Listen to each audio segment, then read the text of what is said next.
Paz do Senhor Jesus, meus amados irmãos em Cristo, amém? Que o Senhor vos abençoe sempre.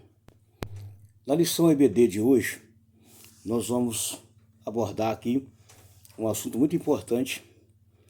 Não adulterarás. Lição 8.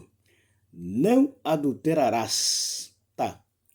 O que significa o termo adulterar? Significa falsificar. Adulterar é o mesmo que falsificar. É isso aí. Então, o termo adulterar é o mesmo que falsificar. Então, não podemos falsificar, então. Se adulterar é falsificar, nós não podemos falsificar. Vamos lá, o significado da palavra adulterar. Quer ver? Ó? Vamos lá, vamos buscar aqui no Google aqui. Tá? Nós podemos consultar, tá? O Google para ele nos falar o que significa a palavra adulterar.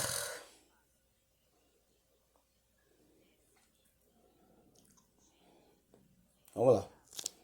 Podemos consultar? Sim. Ó. Adulterar na Bíblia. Adultério. Só que esse adulterar aqui, tá? Fique bem claro. Esse adulterar aqui, que a lição de hoje está falando, tá? Ele está relacionado a pecado ou a prática da infidelidade conjugal. Então, esse não adulterarás aqui, ele está dizendo, tá? No sentido real, ele está dizendo sobre a prática da infidelidade conjugal.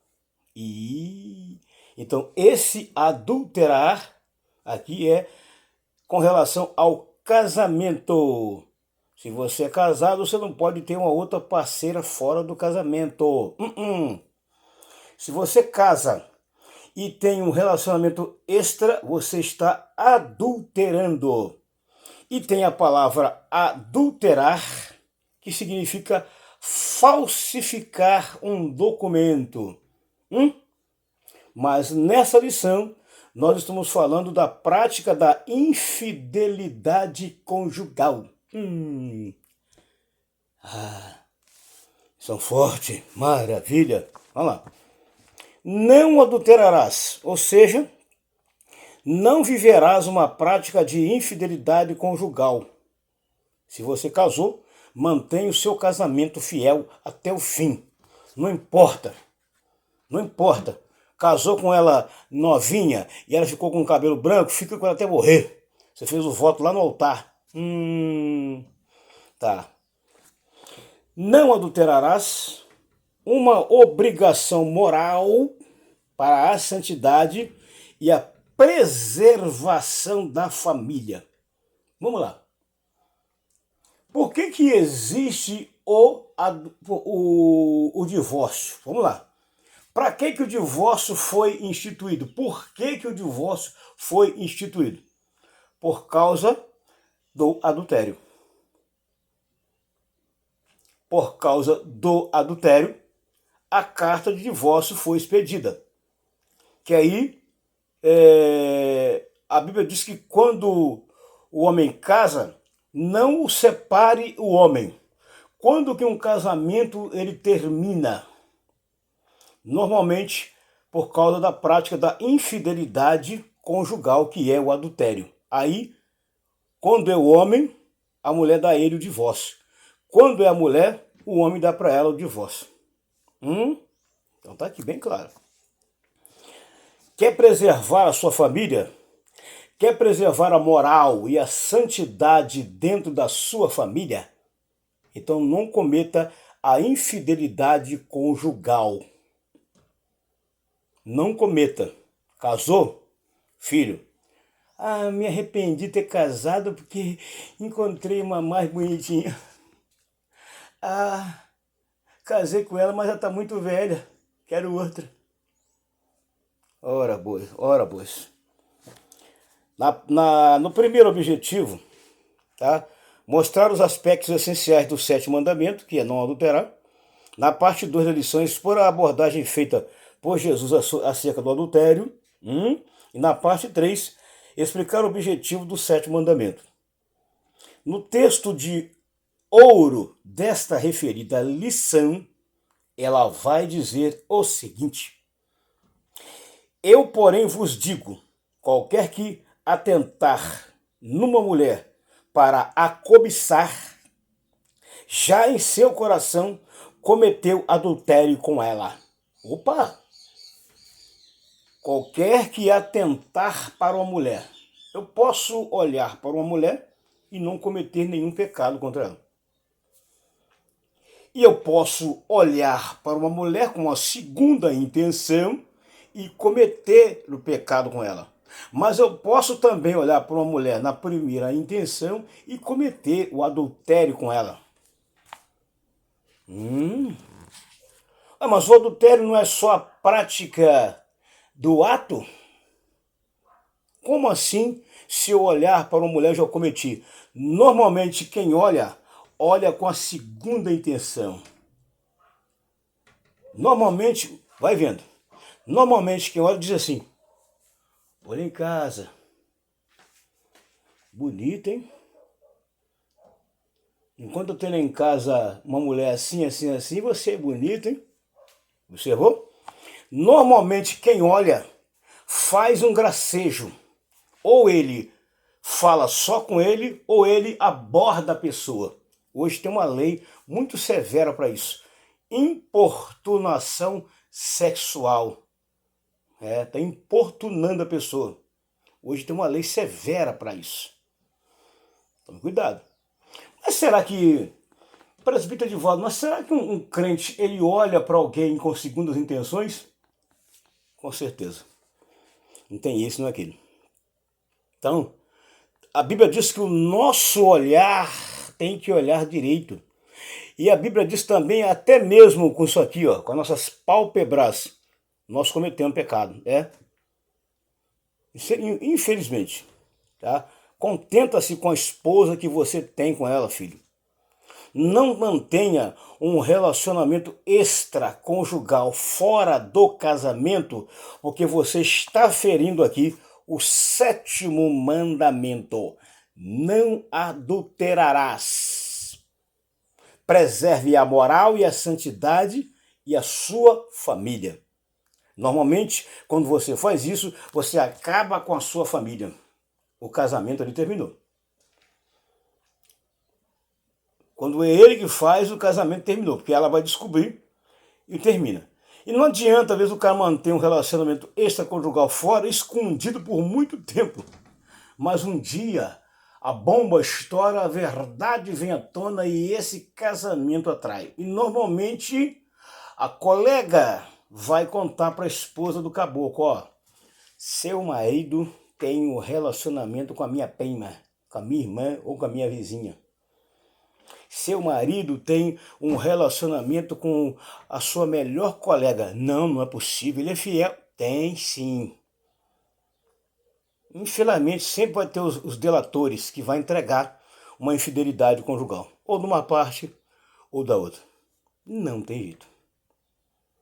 O cara pode esconder por muito tempo uma infidelidade conjugal, mas uma hora a bomba explode, vem à tona e já era. Tá aqui, ó, a lição está dizendo sobre isso aqui.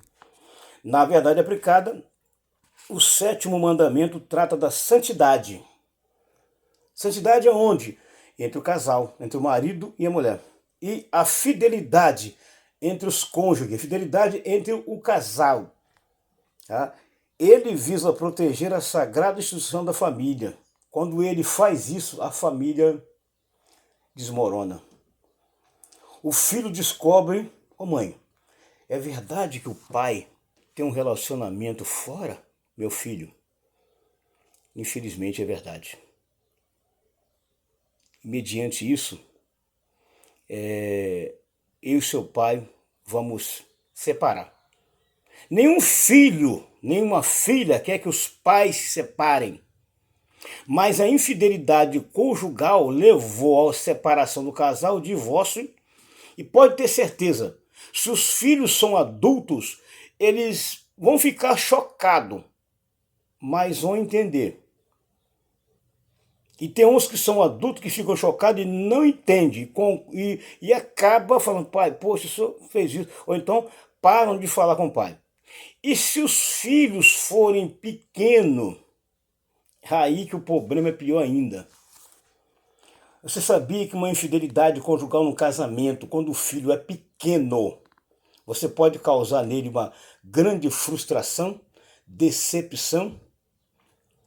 Pode acontecer o baixo rendimento dele na escola, na igreja, na família, porque ele estava acostumado com a figura do pai, ver o pai e a mãe deitados na cama todo dia, levantar os dois todo dia. Aí uma hora, vê a mãe com os filhos sozinho, o pai com outra mulher, ainda passa na cara dura perto dos filhos. Isso aí, cara, isso causa um trauma emocional, psicológico e físico na criança. O rendimento da criança é baixo, na escola ou em qualquer lugar. Pode ter certeza que isso acontece muito. Tá? Estou adiantando a lição porque ela é grande. Então, na parte 1, nós vamos estudar o primeiro objetivo, tá? Que é falar dos aspectos essenciais do 7º mandamento, que é não adulterará, ou seja, não manterá a prática da infidelidade conjugal. Então tá aí, tá lá. O motivo de oração diz o seguinte: ore pela santidade no lar. Isso aqui, infelizmente, tem trazido uma tragédia para os lares. Agora, o pior é quando é infidelidade conjugal trocado. O marido faz com a mulher faz com o marido e os dois permanecem casados, tá? Isso acaba com a família. Será que tem situações dessas? Tem, por aí. As situações dessas por aí. Infelizmente. Então, está pedindo bem claro que é para orar, para que haja santidade na família. Mas hoje infelizmente, é uma grande verdade, uma grande realidade, que para um cara adulterar com uma mulher, hoje você tem a própria redes sociais que está infiltrado disso. E muitos, por vigilância, acabam não mantendo mais um relacionamento íntimo com a esposa, porque viu lá na rede social uma bonitona. E acaba com o casamento. Deixam de orar, deixam de jejuar, deixam de ler a Bíblia, vai só se afastando. Vai só se afastando. Não vai na igreja com frequência mais, não é mais constante, vai de vez em quando e às vezes até não vai mais. Por quê? Porque, infelizmente, ele já está envolvido.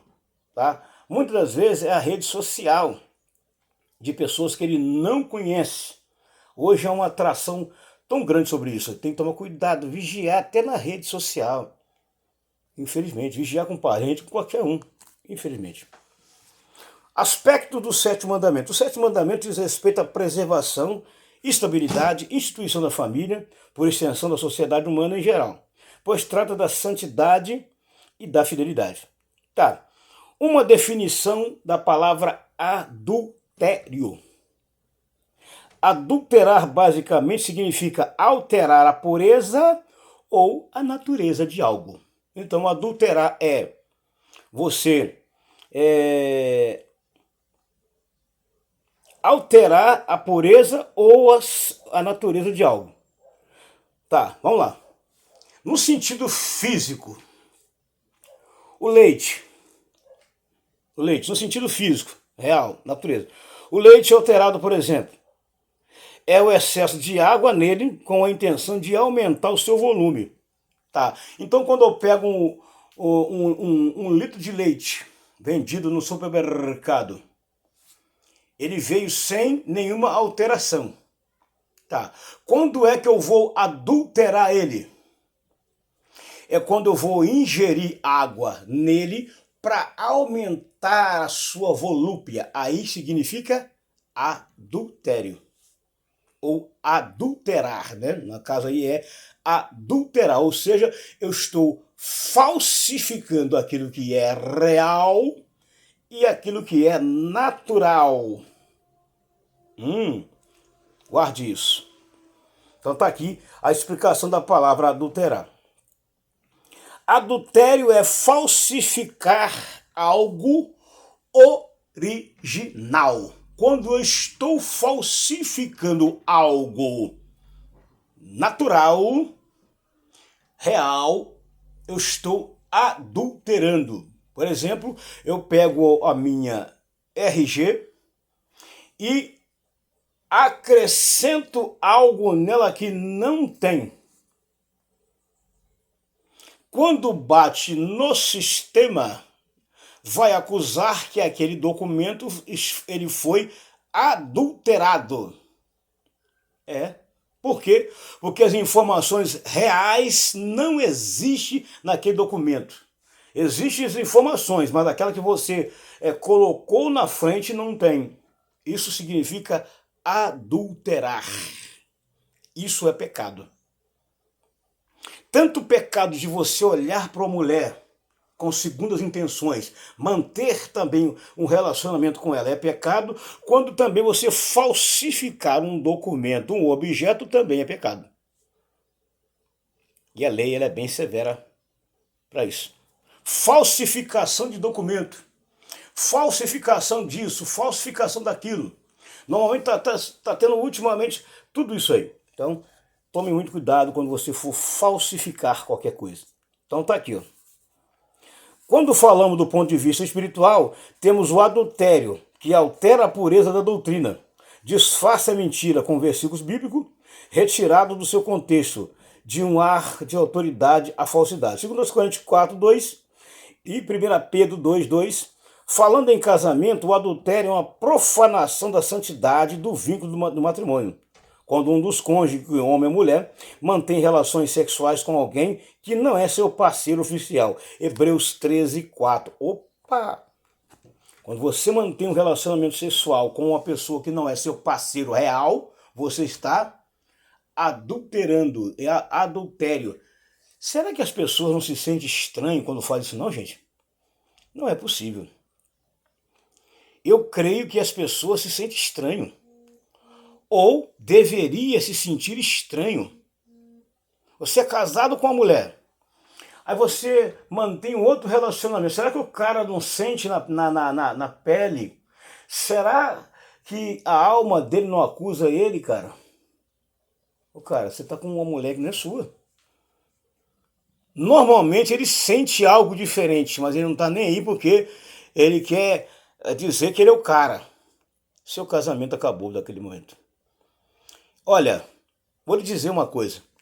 Quando um homem mantém um relacionamento extraconjugal com uma outra mulher que não é a sua mulher de casa já percebeu a diferença. Já. Porque você pode até chegar em casa sorrindo e alegre, mas ela sentiu cheiro de coisa podre no ar. E o instinto dela vai dizer assim: esse cara pisou na bola com certeza. Ele não quer falar, mas ele errou em algum lugar com alguém. A mulher sabe quando ela está sendo traída. Sabe. E o homem? Será que o homem sabe quando ele está sendo traído? Essa pergunta eu vou deixar numa incógnita, com um ponto de interrogação para você responder nos comentários.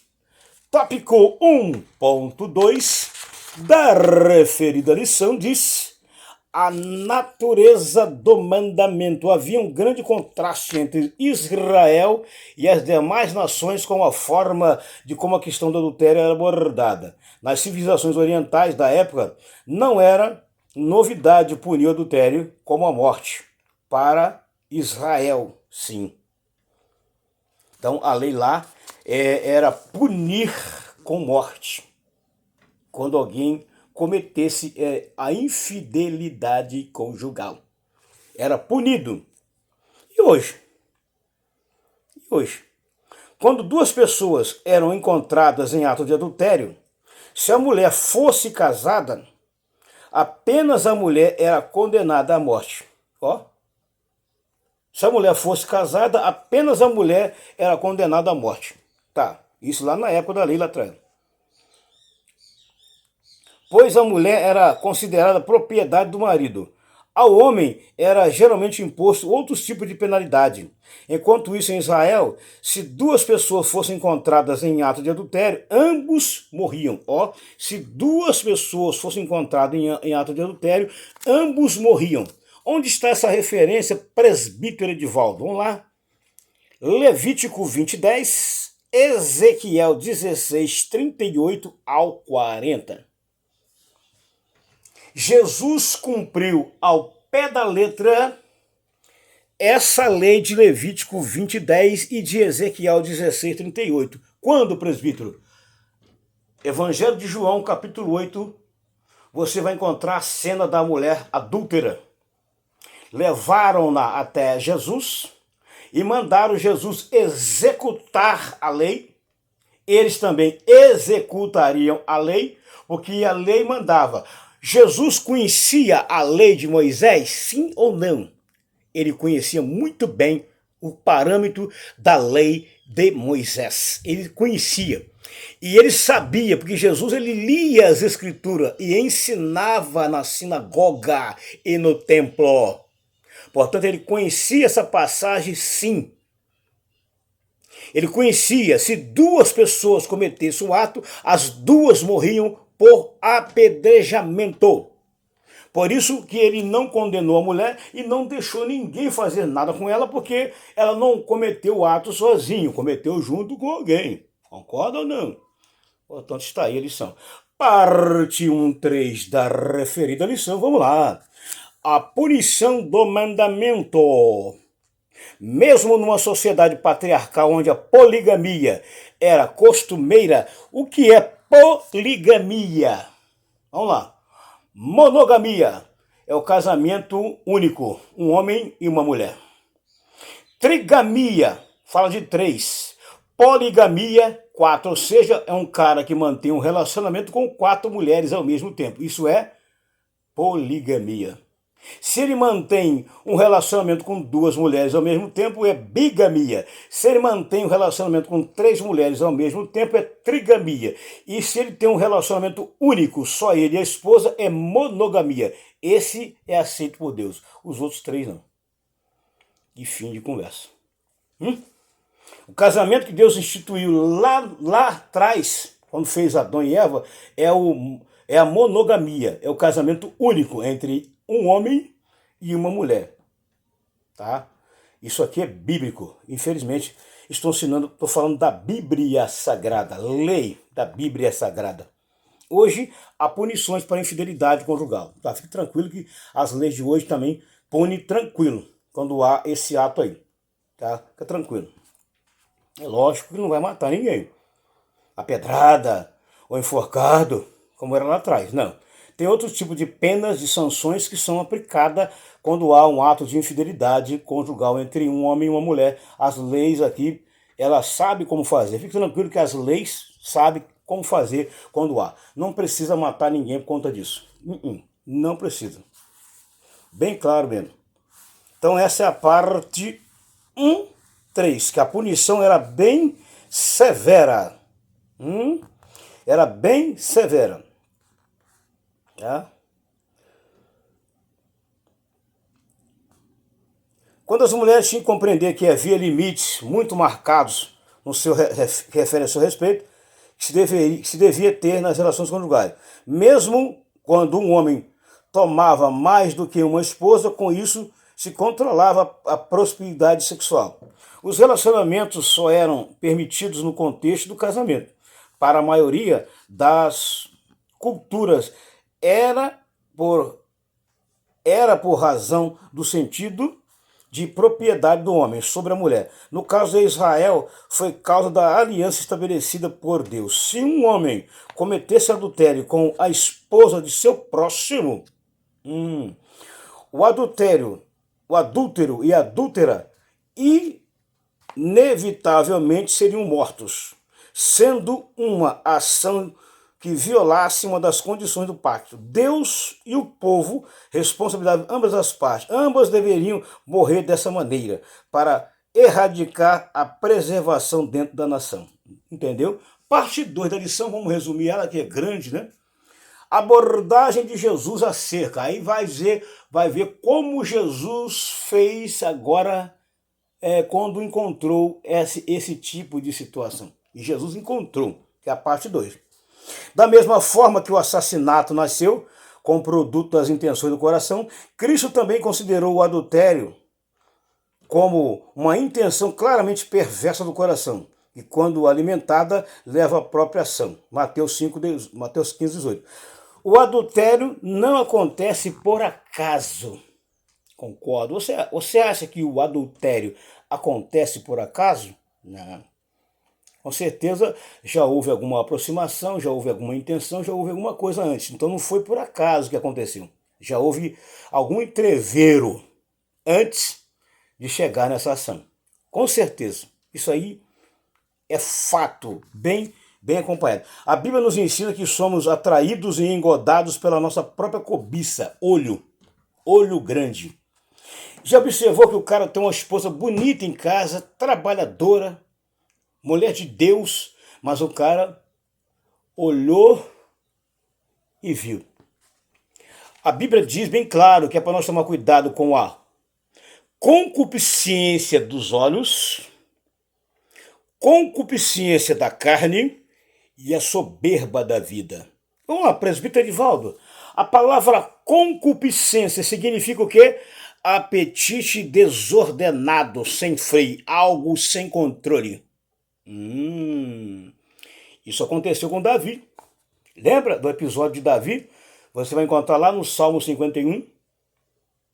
Ele errou gravemente. Você acha que Deus, por ele ser o amado de Deus, Deus passou a mãozinha na cabeça dele? Não.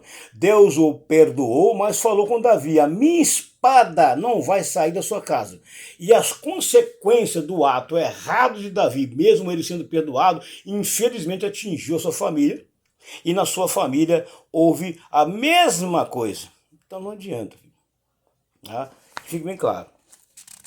Parte 2 da lição diz o seguinte: a unidade no casamento.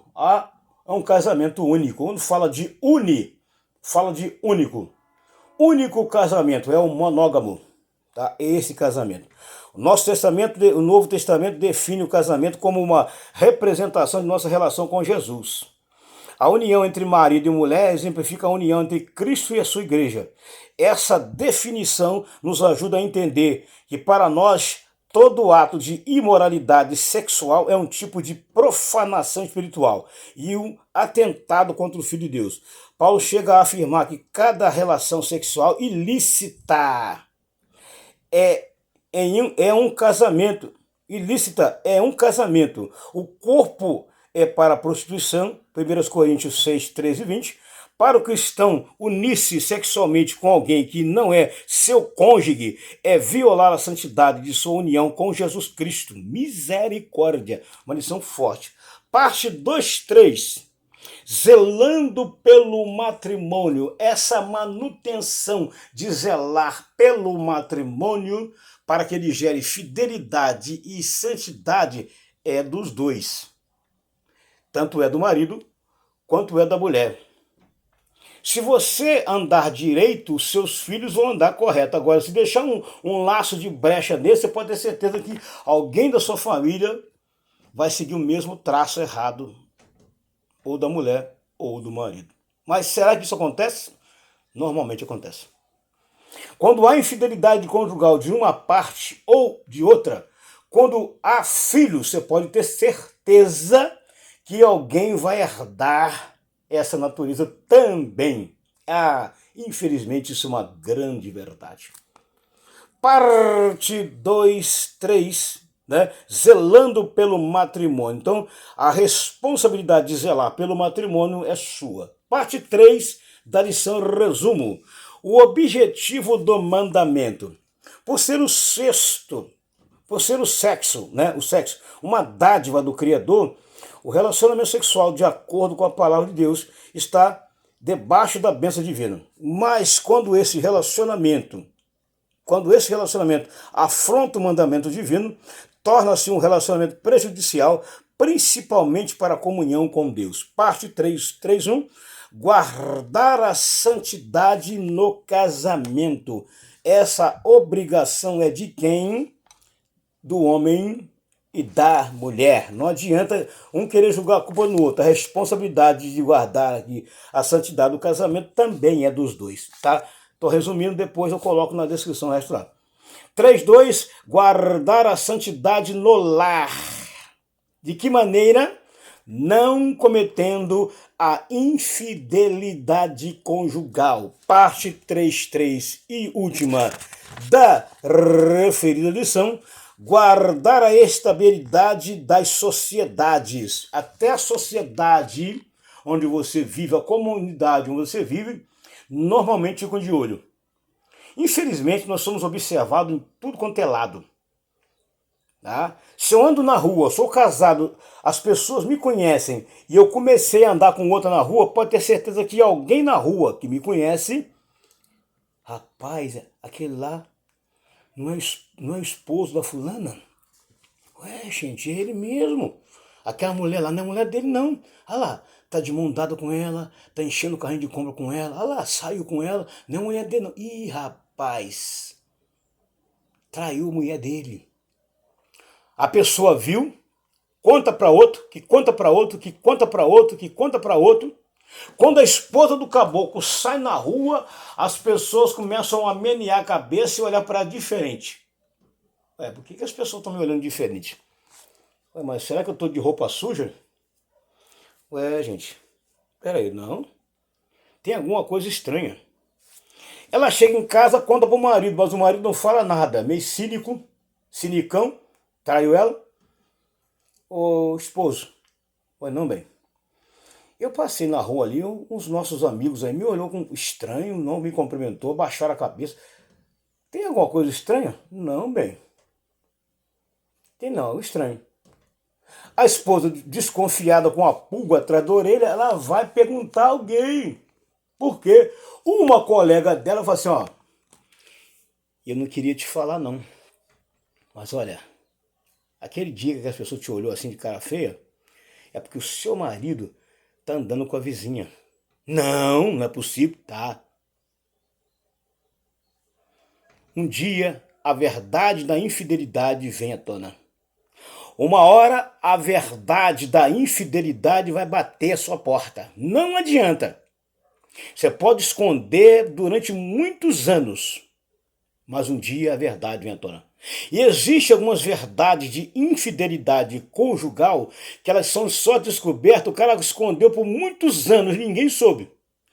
As 7 chaves guardadas, ninguém contou nada. E a mulher levou um casamento de traição durante a vida inteira, até a morte do marido. Aí no dia do sepultamento, quando está sepultando o viúvo, o morto, aparecem os filhos do 2º, 3º e 4º casamento.